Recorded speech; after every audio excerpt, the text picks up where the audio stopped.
Everyone, कैसे हैं आप सब। आई होप आप सब ठीक होंगे। और आज मेरा ये सफ़र एक ऐसे स्थान के लिए है जो मेरे राम की एक लंबे समय तक कर्मभूमि रही है। 14 वर्ष के वनवास के दौरान राम की एक ऐसी कर्मभूमि जहाँ पर मेरे राजा राम ने किसी सिंहासन पर नहीं अपितु कुश आसन पर बैठकर कुछ ऐसे कार्य कर दिखाए थे जिससे धर्म, कर्म और मर्म की धारा इस सृष्टि पर आज भी प्रवाहित है। नमस्कार, मैं हूं एकता सिंह और स्वागत करती हूं आप सभी का अपने इस नए ब्लॉग में। जैसा कि आप सब समझ ही चुके होंगे कि मैं आज आपको चित्रकूट धाम का दर्शन कराने ले जा रही हूं। तो चलिए जय सिया राम बोल के इस यात्रा का शुभारंभ करते हैं।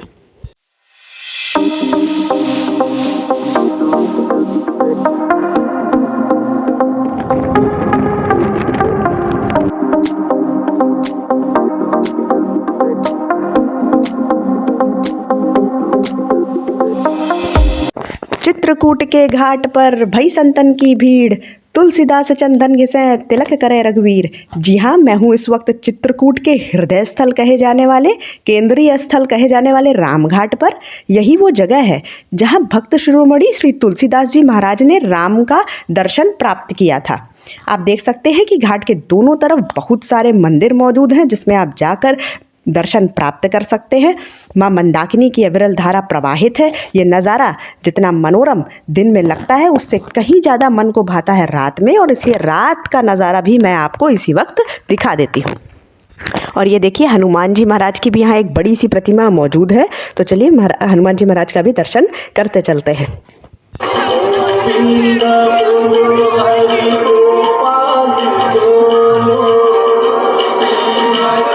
माँ मंदाकिनी का ये दृश्य आपको मंत्रमुग्ध कर देगा। राम अपने 14 वर्ष के वनवास के दौरान 11 वर्ष चित्रकूट में बिताए थे, और इस दौरान वो नित्यपति इसी घाट पर स्नान करने आया करते थे। इसलिए जब भी कभी आपका यहाँ पर आना हो तो इस तरंगिनी में डुबकी अवश्य लगाएं। और मैं अपने अनुभव से आप सबको ये विश्वास दिलाना चाहती हूँ कि यहाँ पर स्नान करके मैया के अंदर डुबकी लगा के थोड़ा सा आरामत्व आज भी प्राप्त किया जा सकता है। और ये देखिए, माँ मंदाकिनी की आरती शुरू हो चुकी है। रोज़ शाम को 6:30 बजे यहाँ पर आरती होती है, तो ये आप ज़रूर देखिएगा, इसको बिल्कुल मिस मत कीजिएगा।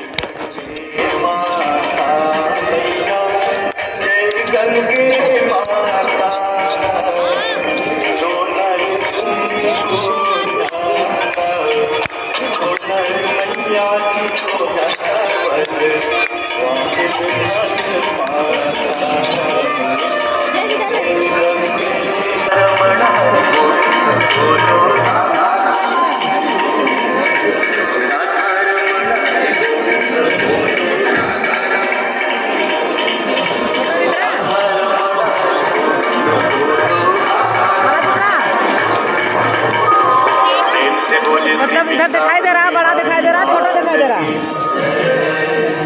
और अभी हम जा रहे हैं हनुमान धारा की तरफ। अच्छा, एक चीज़ मैं और बताना चाहूँगी, 1 मिनट का समय लूँगी आपका। बहुत सारे लोग मुझसे पूछ रहे थे कि ये चित्रकूट का प्लान अचानक से कैसे बन गया।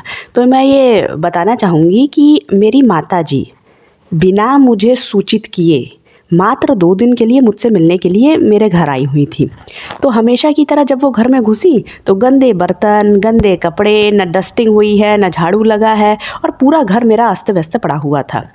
तो चूँकि वो मुझसे बहुत दिन बाद ऐसे फेस टू फेस मिल रही थी, इसलिए कुछ समय तक उन्होंने शांति बनाए रखी।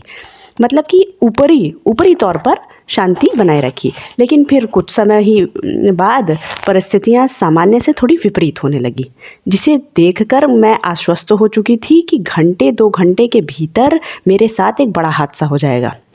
और इसलिए हादसे को टालने के लिए माता जी के मन को डाइवर्ट करना मेरे लिए परम आवश्यक हो गया था, और इसलिए मैंने चित्रकूट जाने की अपनी इच्छा जाहिर करी। और शायद राजा राम भी चाहते थे कि मैं उनका दर्शन पाऊं, और इसलिए बिना किसी विघ्न बाधा के मेरा ये प्लान पूरी तरीके से सक्सेसफुल हुआ। जब से मैंने लंका दहन किया है तब से मेरे हृदय की ज्वाला नहीं शांत हो रही है। और ये मोहित भैया हैं, इन्होंने बहुत अच्छे से हम लोगों को पूरा चित्रकूट दर्शन करवाया, साथ में सभी संबंधित पौराणिक कथाएं भी हमें सुनाई। आप जब भी चित्रकूट जाएं तो इनको कांटेक्ट कर सकते हैं। इनका मोबाइल नंबर मैं डिस्क्रिप्शन बॉक्स में डाल दूंगी। इस तरह से दर्शन करने में आपको मिनिमम पूरे चित्रकूट का दर्शन करने में 6 घंटे लग जाते हैं और ऑटो वाले आपसे करीब 900 से 1200 रुपये तक चार्ज करते हैं। हनुमान धारा पर जाने के लिए कुल 750 सीढ़ियाँ चढ़नी पड़ती हैं। तो अभी मैं जा रही हूँ रोपवे का टिकट लेने। मैंने एक टिकट अपनी माता जी के लिए ले लिया है और उनको छोड़ दिया है, वो जा रही हैं रोपवे पे। और एक टिकट यहाँ का 145 रुपये का है और मैं जो है वो सीढ़ियों से ही जाऊँगी। मैं आ चुकी हूँ पैदल मार्ग पर।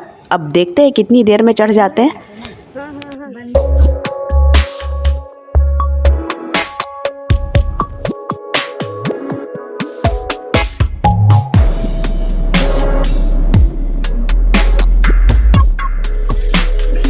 देखिए ये वही हनुमान धारा है जो हनुमान जी का अभिषेक करने के पश्चात यहाँ पर इस कुंड में एकत्रित हो रही है और लोग इसका पान कर रहे हैं। हनुमान जी का मंदिर ऊपर है, पहले मैं दर्शन करके आऊँगी और फिर यहाँ पर वापस आऊँगी।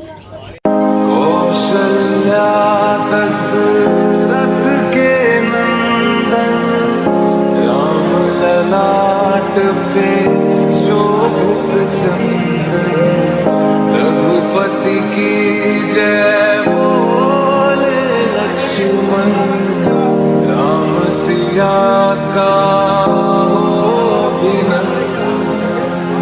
अंजन पुत्र पड़े चरण में राम सिया जपते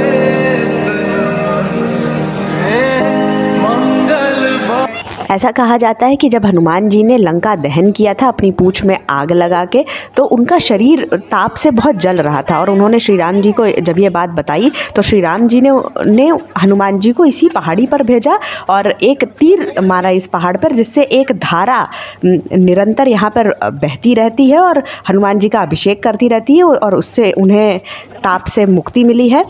ऐसा कहा, ये जो पहाड़ियाँ हैं ये विंध्याचल रेंज ऑफ हिमालयस जो है उसकी एक पर्वत श्रृंखला है, जो विंध्याचल पर्वत श्रृंखला उसकी एक ये पहाड़ी है। और जो जल है वो ऐसा कहा जाता है वो माँ शारदा है, सरस्वती नदी का जल है ऐसा बोला जा रहा है।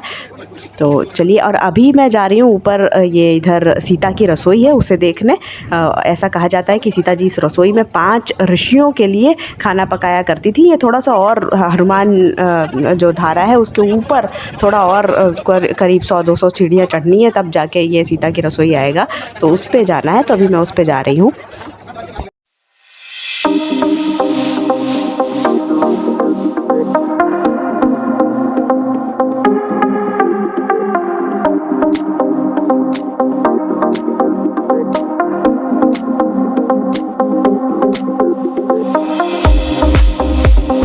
देखिए यहाँ पर हर एक कदम पर मूर्ति रखकर पंडा लोग खड़े हैं। ये आपसे माथा टिकवाएंगे और 10 रुपये मांगेंगे। भावपूर्ण दर्शन करने में ये लोग एक बड़ी बाधा हैं। ऐसा प्रतीत होता है इन पंडों के लिए तो बस धन ही धर्म है। मैं आपको असली सीता की रसोई का दर्शन कराऊंगी। ये देखिए, ये है असली सीता की रसोई जिसे माना जाता है। ये उनके बर्तन वगैरह भी यहाँ पर रखे हुए हैं। सीता की रसोई के नाम पर यहाँ पर बहुत सारे मंदिर बने हुए हैं, लेकिन ये असली सीता की रसोई है। इसका दर्शन अवश्य कीजिएगा। सीता जी यहीं पर बैठकर 5 ऋषियों के लिए खाना बनाती थी, ऐसा कहा जाता है। और ये हैं वो 5 ऋषि जिनके लिए वो भोजन पकाया करती थी। वो सब यहाँ पर हैं, सबका विग्रह यहाँ पर मौजूद है और आप दर्शन कर सकते हैं। बहुत ही मनोरम दृश्य है इस पहाड़ी का। ऊपर चढ़ के इतना अच्छा लग रहा है कि मैं बता नहीं सकती। बहुत बढ़िया लग रहा है यहाँ पर। एक बार तो ज़रूर आइए, और एक बार आप आ जाएंगे तो ऐसा इस समय मौसम है कि नीचे जाने का मन ही नहीं कर रहा है। और बस आज का ब्लॉग मैं यहीं पर एंड करती हूँ। आज से नया साल शुरू हो रहा है, so happy happy happy new year to all of you. और सिंस जैसे कि हम लोग हर नए साल में एक न्यू ईयर रेजोल्यूशन लेते हैं, तो मेरा ये मानना है कि आप जो भी रेजोल्यूशन लें उसे चीख चीख के, चिल्ला चिल्ला के, ढिंढोरा पीट पीट के सबको बताएं। ये इसलिए ज़रूरी है क्योंकि जो भी आपका लक्ष्य है ना, उसको मिलाने की साजिश ये पूरी कायनात करे न करे, लेकिन अगर आप अपने लक्ष्य प्राप्ति में फ़ेल हो जाते हैं तो आपके रिश्तेदार, आपके आस पड़ोस वाले आपकी इज़्ज़त उतारने की साजिश अवश्य करेंगे। इसलिए और जब भी आपकी वो ऐसे इज़्ज़त उतारेंगे तो आपको अपने गोल्स वापस से याद आ जाएंगे और आप मोटिवेटेड फील करेंगे फिर से उनको अचीव करने में। मेरा ये गोल है कि मैं बीते वर्ष में बहुत ज़्यादा कद्दू हो गई हूँ और आने वाले वर्ष में ककड़ी बनना चाहती हूँ। लेकिन ये जो कद्दू से ककड़ी का ट्रांसफॉर्मेशन है वो मुझे योगा के माध्यम से अचीव करना है। आप भी चाहें तो अपने रेजोल्यूशंस मुझसे शेयर कर सकते हैं। वीडियो पसंद आए तो लाइक शेयर सब्सक्राइब। धन्यवाद। जय श्री सीताराम। हर हर महादेव।